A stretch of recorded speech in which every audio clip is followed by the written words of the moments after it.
Al-Junayd, qui était décédé en l'an 292, le maître des soufis, que Allah l'agrée, a dit: nous n'avons pas pris le soufisme en rapportant la parole des gens, mais nous l'avons pris par les veillées et la faim, en délaissant les choses auxquelles nous nous sommes accoutumés et les belles choses, car le soufisme, c'est une clarté dans le comportement.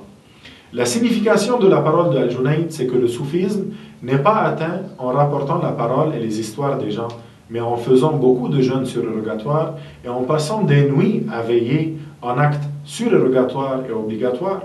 Le soufisme est atteint en délaissant les choses auxquelles la personne s'est accoutumée et les choses que l'âme désire, c'est-à-dire en délaissant toutes les passions des âmes. Sa parole, le soufisme et une clarté, une pureté dans les comportements signifie que chaque esclave doit agir envers son Seigneur d'une manière pure et une manière claire. C'est cela le soufisme. Quant à ceux-là pour lesquels le soufisme consiste juste à faire des chants, à porter la misbaha, à rapporter un tel a dit, un tel a dit, un tel a fait, ces gens sont en réalité des paresseux. Ils sont ignorants de la science de la religion.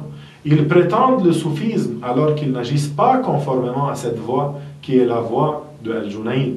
Al-Junayd, que Allah l'agrée, était un savant possédant beaucoup de sciences. Ainsi, il a dit: il n'y a pas une seule science que Dieu ait donnée aux créatures de connaître sans qu'il m'en ait donné une part, c'est-à-dire de toutes les catégories de la science, du hadith, de la jurisprudence, de la grammaire arabe, du calcul, de l'héritage, de tout cela, Allah m'en a donné une part. Ils n'étaient pas ignorants comme ces autres qui, lorsqu'on les interroge au sujet du wudu même, ne connaissent rien.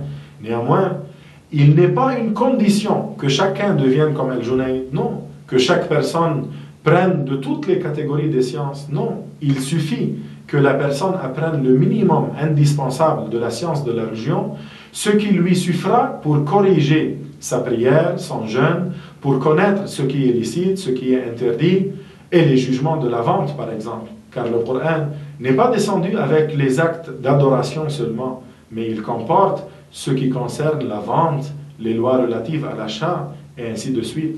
Alors celui qui aura appris la part indispensable de science de la religion, s'il fait preuve de sérieux dans ses actes, il pourra devenir un soufi, il pourra devenir un saint musulman. Walhamdulillahi Rabbil Alamin.